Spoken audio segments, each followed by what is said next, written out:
నమస్కారం.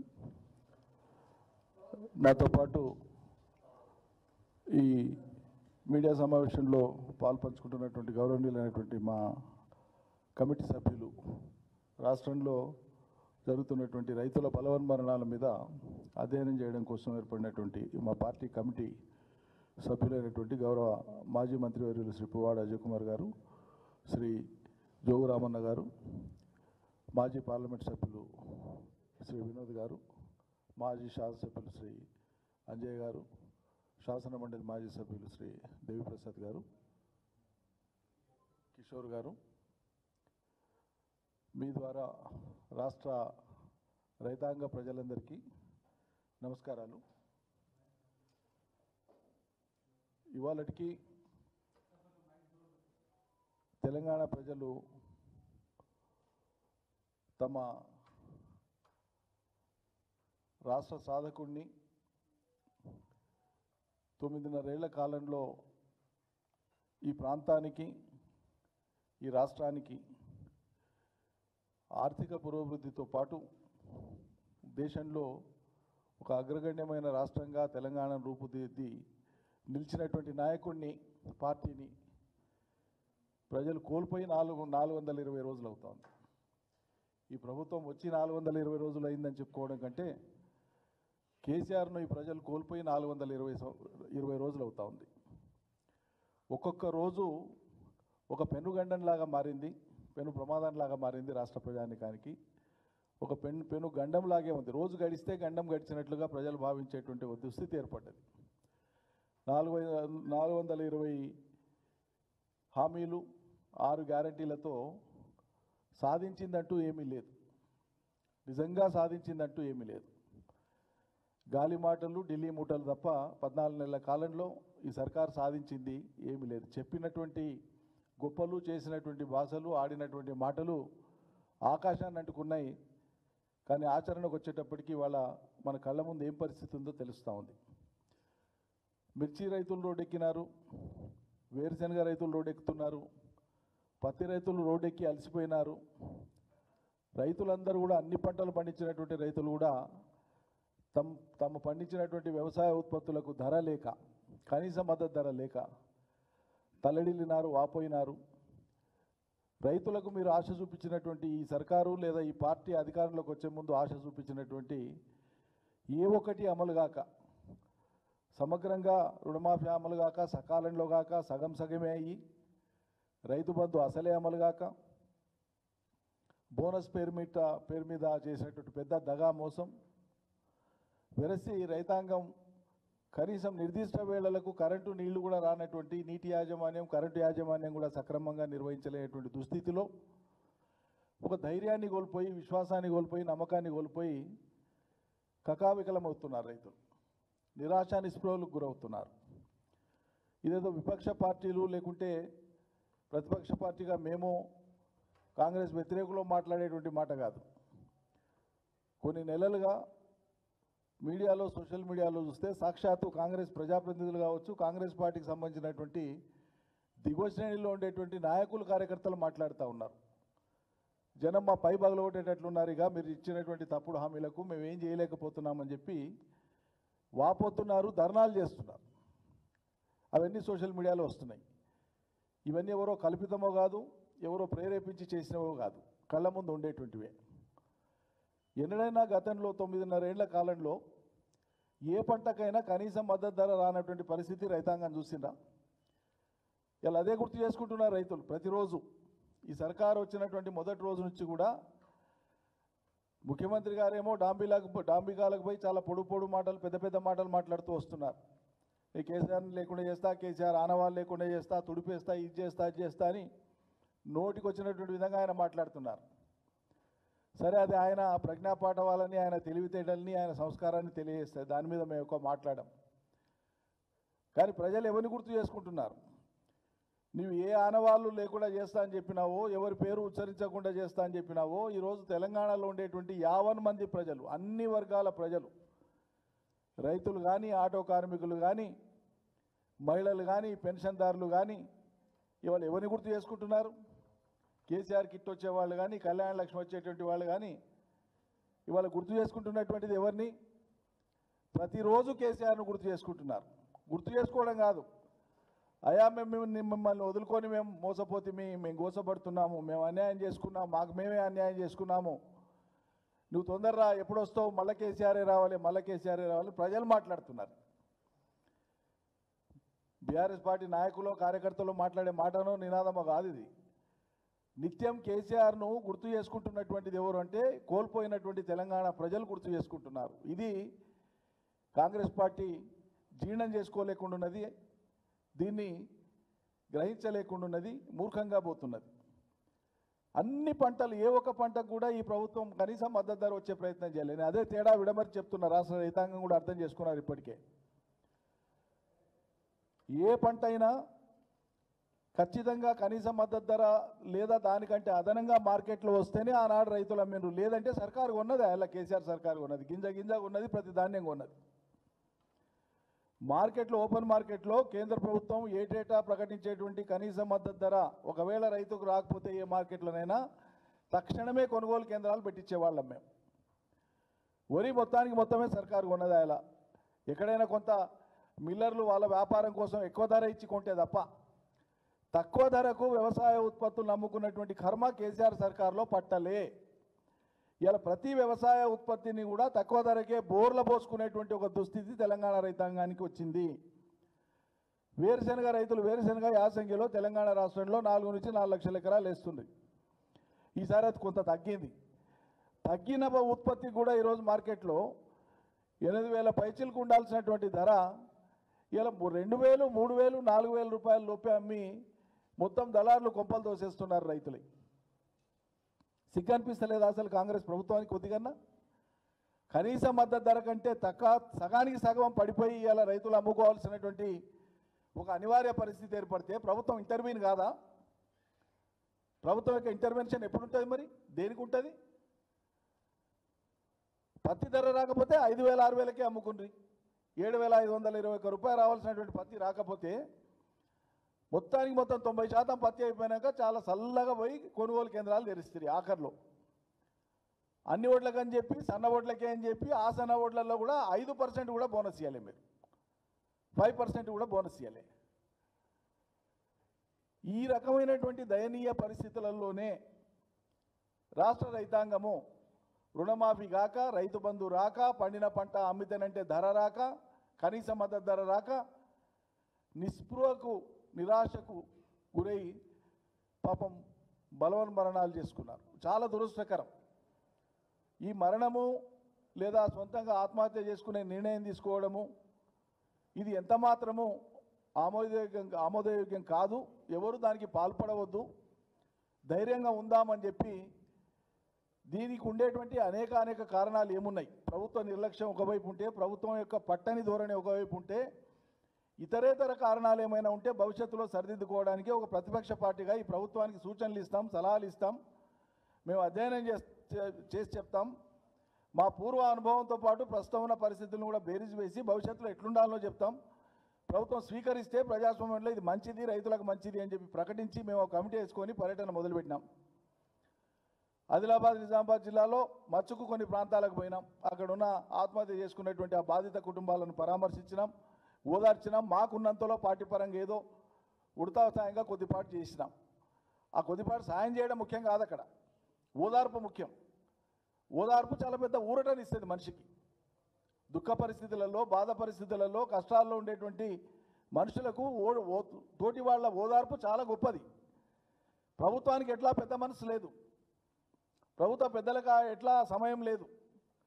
30 సార్లు ఢిల్లీకి, 6-7 సార్లు విదేశాలకు ముఖ్యమంత్రి గారికి పోనికే టైం ఉంటుంది. మంత్రులు పోటీపడి హెలికాప్టర్లు తీసుకొని జిల్లాలో పర్యటన చేయడానికి టైం ఉంటుంది. కానీ బలవన్మరణాలు చేసుకున్నటువంటి ఒక్క రైతు కుటుంబం దగ్గరికి పోనికే కూడా ఈ రాష్ట్ర ప్రభుత్వంలో ఉండేటువంటి పెద్దలకు మనసు రాదు. ఇది ఇంకా రైతుల్లో నిరాశ నిస్పృహను పెంచుతుంది. అరే మమ్మల్ని ఆదుకునేటోడు లేడా, మా గురించి పట్టించుకునేటోడు లేడా, ఏది మా బతుకు? కేసీఆర్ ఉన్నప్పుడు వ్యవసాయంలో పండగలాగా చేస్తే మీ సేద్యాలు మర్చిపోయిన వాళ్ళు, సేద్యాలు వదిలిపెట్టిన వాళ్ళు, భూములను వదిలిపెట్టి వలసలు పోయిన వాళ్ళు వాపసు వచ్చి సేద్యాలు చేసుకొని గ్రామాలు కలకల్లాడేటట్లు చేస్తే ఇలా మళ్ళీ శ్మశాన వైరాగ్యాలను తలపించే విధంగా గ్రామాలను మారుస్తుందా కాంగ్రెస్ ప్రభుత్వం? ఏం చేయదలుచుకున్నది? మేము ధైర్యం చెప్తానంటే కాంగ్రెస్ ప్రభుత్వానికి నష్టమేందండి? అన్నం పెట్టేటువంటి రైతు ఆపదలో ఉన్నాడు, నష్టాల్లో ఉన్నాడు, బాధలో ఉన్నాడు, పోయి పరామర్శిస్తాం, ధైర్యం చెప్తాం, ధైర్యంగా ఉండండి చెప్తామని మేము పర్యటన చేపడితే కాంగ్రెస్ ప్రభుత్వానికి నొప్పేందండి? నాకు అర్థం కాదు. మేము ఈరోజు ఈ సమయానికి మీతో మాట్లాడుతున్న ఈ సమయానికి మేము వరంగల్ జిల్లా సంగెం మండలం పల్లారిగూడలో ఉండాలి. మా షెడ్యూల్ ఇవ్వాలి, మా కమిటీది. మేము అక్కడ పార్టీ గుర్తుల మీద కూడా పోతలేం, అచ్చం రైతు గుర్తులతో పోతున్నాం, రైతులుగా పోతున్నాం. ఎందుకంటే వాస్తవాలు తెలవాలని. మేము పోయిన కాడ కాంగ్రెస్ కార్యకర్తల నాయకులు కూడా కలిసిరు మాకు గ్రామాలలో. వాళ్ళు అదే చెప్తున్నారు, మేము అనుకోలేదు సార్, మా సర్కారు ఇట్లా చేస్తుందని, మాకే సిగ్గు అవుతుంది సార్ అని చెప్తున్నారు కాంగ్రెస్ కార్యకర్తలు. మేము పోయిన కాడ సోషల్ మీడియాలో అవన్నీ వస్తున్నాయి, మీరు చూస్తున్నారు. ఈరోజు సంగెం మండలం, వరంగల్ జిల్లాలో సంగెం మండలం పల్లారిగూడలో మేము తలపెట్టినటువంటి ఒక పరామర్శ, బాధిత కుటుంబం అక్కడ బానోతు తిరుపతి అనేటువంటి రైతు బలవన్మరణ చెందితే ఆయన కుటుంబాన్ని పరామర్శించడానికి మేము మా షెడ్యూల్ పెట్టుకున్నాం, మా పర్యటన ఖరారు చేసుకున్నాం. పోలీసులు అనుమతి నిరాకరిస్తారు. పోలీసులకి ఏం సంబంధం అండి? ఇదేం ఎలక్షన్ క్యాంపేనా? Election code, general election code అమల్లో ఉంటే పర్మిషన్ తీసుకొని సభలు పెట్టాలి. సభలు పెట్టకూడదు కాదు, పెట్టుకునే ప్రతి సభకు పర్మిషన్. దేనికి? మీ సమయము ఇతర రాజకీయ పార్టీల సమయం క్లాష్ కావద్దు, ప్లస్ మీరు పెట్టుకునే సభల యొక్క జన కదలికలు ఇవన్నీ ఎలక్షన్ ఎక్స్పెండిచర్లో కవర్ అవుతాయి కాబట్టి పర్మిషన్ యొక్క స్ఫూర్తిగా అంతే. కానీ పర్మిషన్ అక్కర్లేదు ఈ దేశంలో. ఎవరు సభలు సమావేశాలు నిర్వహించుకోవడానికైనా ప్రాథమిక హక్కు అది, దానికి ఏం అనుమతులు అవసరం లేదు. కానీ రాతపూర్వకంగా పోలీసు వాళ్ళు, ప్రభుత్వానికి సిగ్గులేదు అసలు. ఇటువంటి దాన్ని తలపడుతుందా? మీరు నిరాకరిస్తే పర్మిషన్ నల్గొండల సభ ఆగిందా, రైతుల నిరసన ఆగిందా, మహాధరణ ఆగిందా? రేపు పెట్టుకుంటాం, ఎల్లుండి పెట్టుకుంటాం, ఒక డేట్ మారొచ్చు. కానీ ఏం నియంత్రణతో చూడండిది. మిమ్మల్ని ఎవరినో నలుగురిని పైరవికారులను కలవలేదని, కేసీఆర్ను కలుస్తలేడని బదనాం చేస్తే మరి అలా మీరు చేస్తున్నది ఏంది? ప్రజా దర్బారాన్ని పెట్టి ప్రగతి భవన్ను కాలు కూడా పెట్టకపోయి ముఖ్యమంత్రి మళ్ళీ ఇవ్వాలి వరకు. తన సొంత ప్యాలెస్లోకి వెళ్ళి పరిపాలన చేస్తాడు, ఆజ్ఞలు ఇస్తాడు. లేదంటే కంట్రోల్ రూమ్, పోలీస్ కంట్రోల్ రూమ్లోకి వెళ్ళి పోలీస్ పరిపాలన చేస్తారా? ఇదేనా మీరు చేసేది? ఏం చేస్తున్నారు అసలు రాష్ట్రంలో? కాబట్టి మార్పు అని రోజుకో మాట ఇచ్చి రోజుకో మాట మార్చడమే మార్పు తప్ప తెలంగాణ ప్రజల జీవితాల్లో వచ్చినటువంటి మార్పు లేదు. మీరు తెచ్చినటువంటి కొత్త పథకం లేదు, ప్రజలకు మేలు జరిగినటువంటిది ఒకటి కూడా లేదు. ఇది ఇట్లుండగా మొన్న చాలా పెద్ద బిల్డప్ ఇచ్చి, ఇగో నిజంగానే రైతులు సరే ఒకసారి 2 సార్లు 3 సార్లు 4 సార్లు వాయిదా వేసారు, ఈసారి ఏమైనా మాట కట్టుబడి ఉంటారేమో అని చెప్పి నమ్మాను. 26 జనవరి అనగానే పవిత్రమైన దినం. దిక్కు రాహుల్ గాంధీ గారేమో రాజ్యాంగాన్ని చేతిలో పట్టుకొనే తిరుగుతున్నాడు ఆయన. బహుశా స్నానం చేసేటప్పుడు తప్ప రాజ్యాంగాన్ని ఆయన వదులుతలేడు, పుస్తకాన్ని, విలువల్ని కాదు. రాజ్యాంగ విలువల్ని పాటించకుండా రాజ్యాంగం పుస్తకాన్ని పట్టుకొని మాత్రం తిరుగుతున్నాడు రాహుల్ గాంధీ గారు. కానీ దాని స్ఫూర్తిని పాటించడానికి మాత్రం మీరు ఇక్కడ సిద్ధంగా లేరు. కానీ రాజ్యాంగం అమల్లోకి వచ్చినటువంటి 26 జనవరి నాడు ఈ రాష్ట్ర ప్రభుత్వం ఈ అర్ధరాత్రి నుంచి టకీ అని అన్నీ పడిపోతాయని అబద్ధాలు చెప్పి మళ్ళీ ఎంబడే మాట మార్చి మార్చి 31 లోపల పడతాయని చెప్పి రైతు బంధు వేస్తున్నామని చెప్పి ఊరిచ్చి రైతుల్ని మళ్ళీ ఒకసారి పెద్ద దగా చేసింది. 561 గ్రామీణ మండలాలకు, అర్బన్ మండల్స్ కవర్ కావు కాబట్టి రైతు బంధుకు రాష్ట్రంలో ఉండేటువంటి 991 గ్రామ పంచాయతీలు, ఇటీవల పెంచిన కొత్త గ్రామ పంచాయతీలు కలుపుకొని 12,991 గ్రామ పంచాయతీలకు గాను 561 మండలాలలో వీళ్ళు ఇచ్చింది 561 గ్రామాల్లో మాత్రమే 70 లక్షల మంది రైతులుంటే రైతు బంధు వేసినటువంటిది కేవలం 4,42,000 మందికి మాత్రమే రైతు బంధు వేసాం.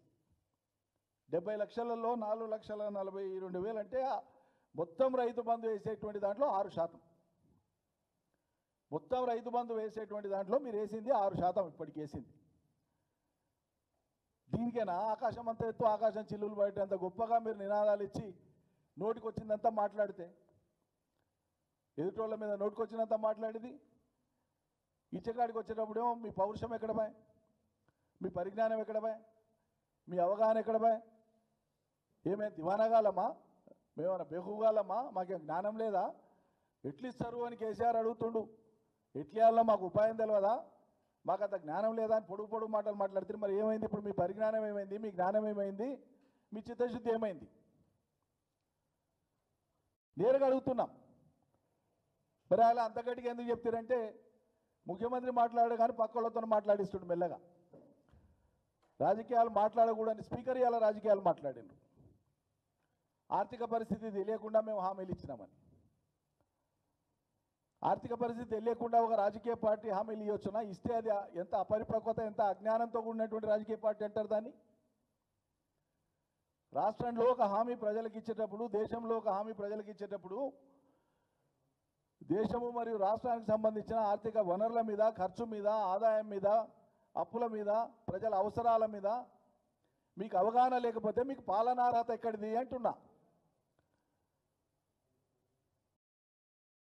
కాబట్టి స్పీకర్ గారు దయచేసి ఆయనే మాట్లాడింది కాబట్టి మేము చెప్పాల్సి వస్తుంది. ఆయనే సెలవు ఇవ్వాలి ముఖ్యమంత్రి గారికి, అయా మనకు పాలనార్హత లేదు, తక్షణం దిగిపోదామని. అంగీకరిస్తుంటారు కదా మీరు. మా చేత కావట్లేదు, మా చేత కాదు, ఇవ్వలేము, లేవు అని చెప్తున్నారు కదా మీరే.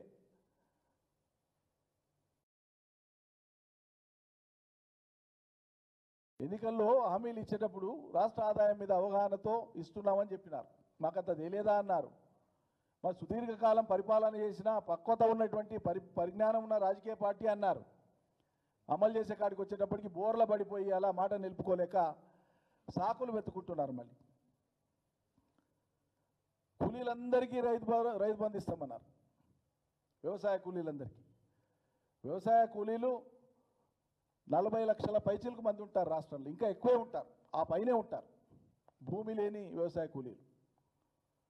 కానీ వీళ్ళు లెక్క తీసింది, అర్హత ఉంది అని లెక్క తీసింది 10 లక్షల మంది.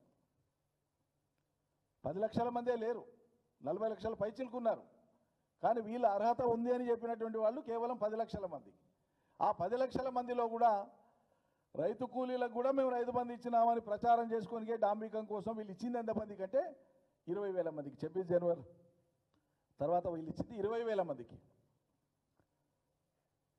ఎక్కడ 40 లక్షల మంది భూమి లేని వ్యవసాయ కూలీలు, మీరు ఇచ్చేటువంటి 20,000 మంది ఎక్కడ? వెనుకటికో సామెత ఉంది కదా, ఊరు మొత్తాన్ని కలిపి ఒక కోడికి వస్తే ఇంటికో రెక్క వచ్చిందట. కాంగ్రెస్ సర్కారు పాలన ఎట్లుందంటే ఊరికో కోడి ఇంటికో రెక్క, అంతకు మించింది ఏమి లేదు, ఏం సింగారం లేదు.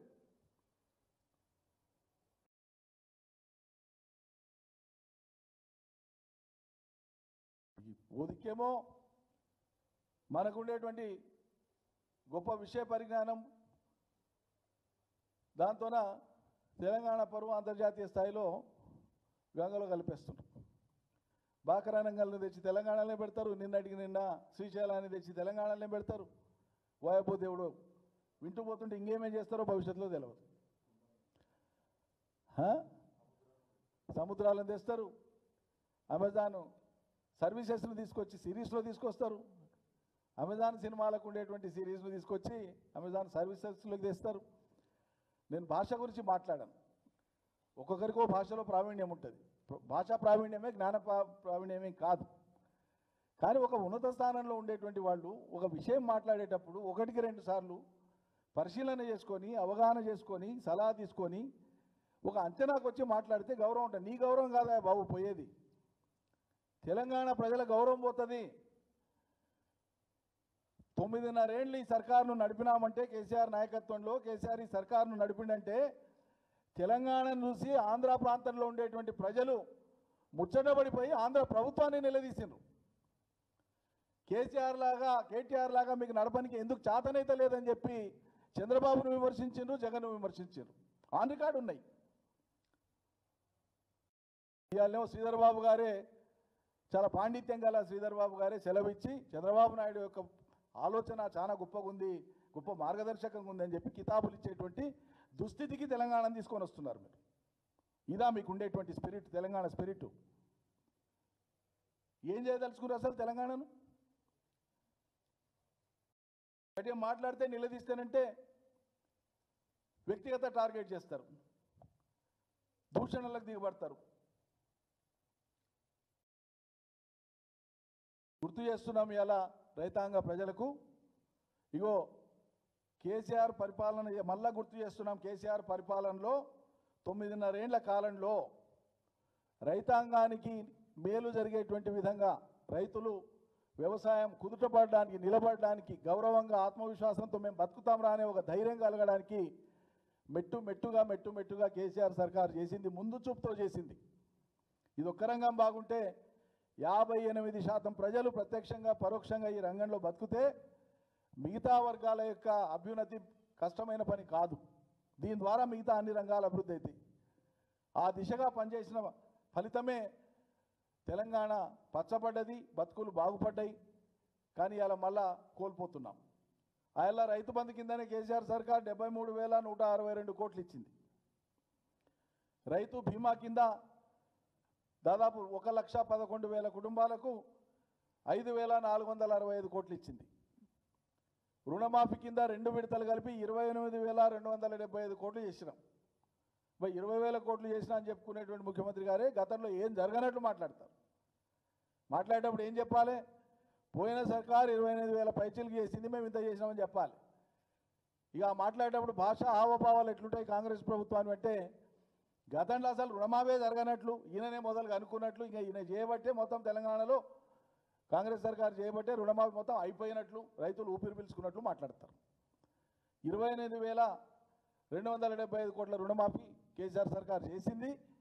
కోవిడ్ వల్ల దెబ్బతిన్నాం, మళ్ళీ ఎన్నికల తర్వాత మిగతా చేస్తామని మాట ఇచ్చినాం. మేము మిగిలినటువంటి 6,000-7,000 కోట్లు ఉండే అప్పుడు. మీలాగా అబద్ధాలు చెప్పలే.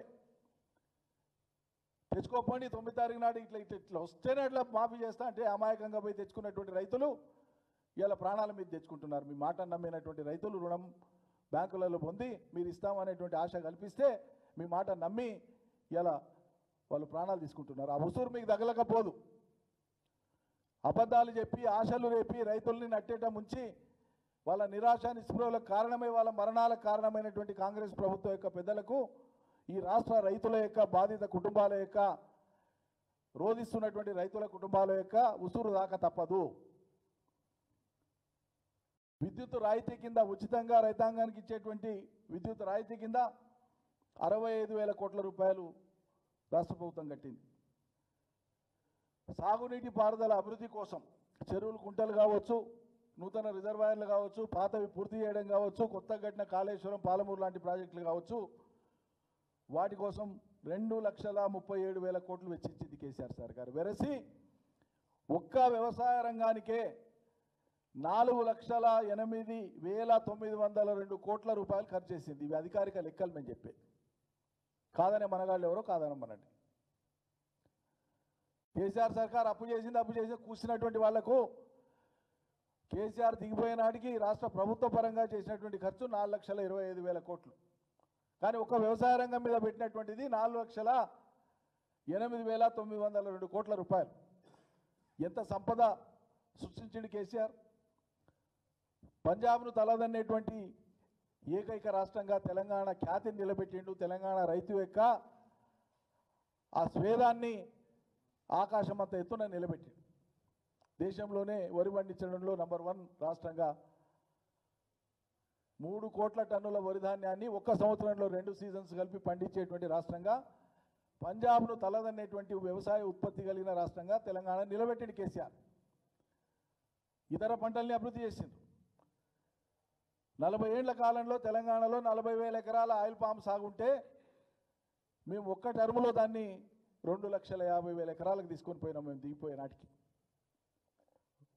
భారత ప్రభుత్వం యొక్క ఫోకస్ ఆయిల్ సీడ్స్ని, ఆయిల్ క్రాప్స్ని పెంచాలని. మీరు ఎక్కడున్నారు ఇవాళ? దేని మీద ఫోకస్ ఉంది? ఎవరు దేని మీద ఫోకస్ పెట్టి పనిచేస్తున్నారు? అంతిమంగా రైతులకు ధైర్యాన్ని ఇచ్చేటువంటి, భరోసాని ఇచ్చేటువంటి దిశగా మీ మాటలు ఉన్నాయా? కనీసం ఎవరేం మాట్లాడతారో తెలియదు. ఒక సమగ్రత లేదు, ఒక సంపూర్ణమైన అవగాహన లేదు, గందరగోళం, రైతులంతా గందరగోళ పడే పరిస్థితి వస్తుంది. 19, 20, 22, 23 వేల నుంచి మొదలు పెడితే 36,000, 40,000 దాకా కూడా మిర్చి అమ్మింది తెలంగాణలో కేసీఆర్ సర్కార్ హయాంలో. నేను మార్కెటింగ్ శాఖ చూసిన. మార్కెట్ యార్డ్లను సందర్శించి ఎక్కడైనా కనీస మద్దతు ధర కంటే తక్కువ అమ్ముకోవాల్సిన దుస్థితి ఒక్కటి రిపోర్ట్ అయినా ఆ రోజు మేము పగడబందీ చర్యలు తీసుకున్నటువంటి మళ్ళీ పునరావృతం కాకుండా ఒక్క చోట కూడా జీరో కొనుగోళ్లు జరగకుండా మేము నియంత్రించినాం. ప్రభుత్వానికి రాబడి రావాలి, రైతుకు కనీస మద్దతు ధర కంటే పై రేటు రావాలి తప్ప మార్కెట్ యార్డ్లలో తక్కువ రావద్దని. ఇవాళ ఏం గతి ఏంటి నాకు అర్థం కాదు. అచ్చంపేటలో రైతులు అధికారుల మీద తిరగబడతారు, గద్వాల్లో తిరగబడతారు. అదేది మెదక్ జిల్లా మామిడి అనుకుంటా, వేరుశెనగ ఎక్కడెక్కడ పండిందో అక్కడ, పత్తి పండిన కాడ ఆదిలాబాద్ మొన్న పోయేసనంటే పత్తి రైతులు గగ్గోలు పెడుతున్నారు, గిరిజన రైతులు. సార్ మొత్తం అయిపోయినాక ప్రైవేట్ మార్కెట్లో ఇచ్చినాక అప్పుడు మెల్లగా వచ్చి సీసీఐ కేంద్రాలు పెట్టింది సార్. అప్పటికి ఏముంది సార్, మా దగ్గర అయిపోయింది. ఎవరో నిలుపుకోగలిగినటువంటి ఆర్థిక సంపత్తి ఉన్నటువంటి కొద్దిమంది రైతులు తప్ప ఉత్పత్తులు నిలుపుకోలేరు. ఎప్పుడు పడితే అప్పుడు అమ్మేసుకుంటారు రైతులు. అవసరాలు అట్లుంటాయి. రైతు అమ్మే ఆగత్యం కల్పించి అగ్వధరకు మార్కెట్కి వెళ్ళిపోయినాక నింపాదిగా వచ్చి కొనుగోలు కేంద్రాలు పెడతారా సర్కారు? కాబట్టి ఈరోజు 420 రోజుల ప్రభుత్వ కాలగడువు, ప్రభుత్వం ఏర్పడి మహాత్మా గాంధీ గారి వర్ధంతి, మహాత్మా గాంధీ గారి ఆశయాలకు వారసులమని చెప్పుకునేటువంటి కాంగ్రెస్ పార్టీ చివరికి ఆయన పేరును కూడా ఒక బ్రాండ్గా కొనసాగిస్తున్నటువంటి కాంగ్రెస్ పార్టీ ఆయన ఆశయాలకు మాత్రం తూట్లు పొడుస్తూ ఉంది. ఆయన అహింస చెప్పిండ్రు, ప్రబోధించిండ్రు, కోట్లాది మంది పాటించిండ్రు. అహింసా ఆయుధంతోనే దేశ స్వాతంత్రం అంతకుముందు పలు విధాలుగా పలు పాయలుగా సాగిన ఉద్యమమైన స్వాతంత్రోద్యమం అంతిమంగా ప్రజలు సాధించినటువంటిది మహాత్మా గాంధీ నాయకత్వాన.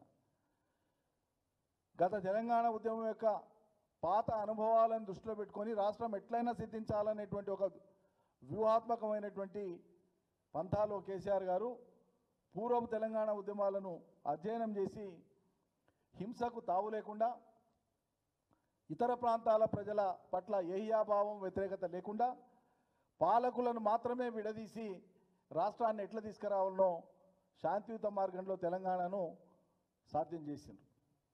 తెలంగాణ రాష్ట్రం ఏర్పడింది. మేము నిబద్ధతతో పాలించినాం. కానీ ఇలా కాంగ్రెస్ చేస్తున్నది ఏంది? మహాత్మా గాంధీ గారు అబద్ధం చెప్పొద్దన్నారు.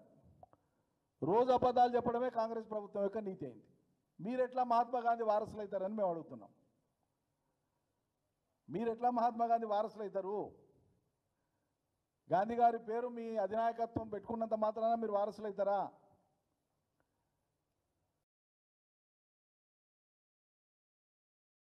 పౌరుల యొక్క ప్రాథమిక హక్కు గుమిగూడడం, సమావేశాలు పెట్టుకోవడం, కలవడము, ఇది ప్రాథమిక హక్కు. దీనికి అనుమతులు అవసరం లేదు. ఎన్నికల సమయంలో మాత్రమే పర్మిషన్స్ అవసరం.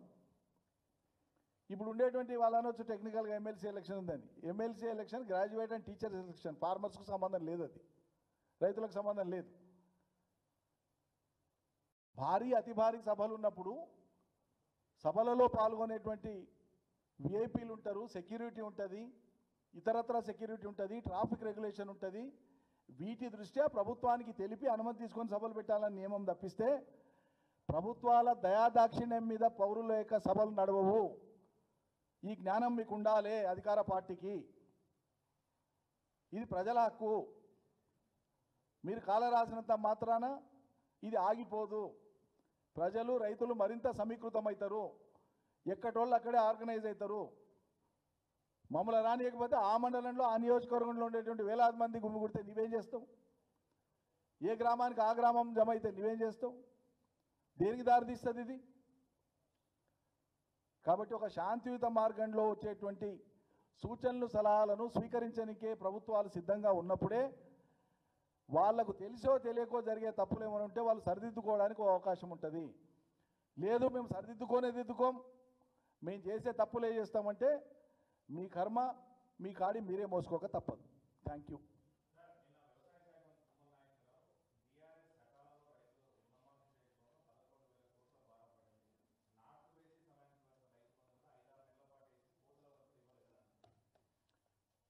తుమ్మల గారు మాట్లాడేటువంటి మాట నిజమా, మేము మాట్లాడే మాట నిజమా?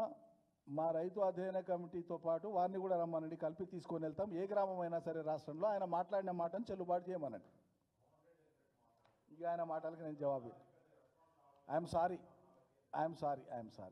తుమ్మల గారికి రెస్పాండ్ అవుతా కానీ మీరు చెప్పిన వ్యక్తులకు నేను రెస్పాండ్ కాను.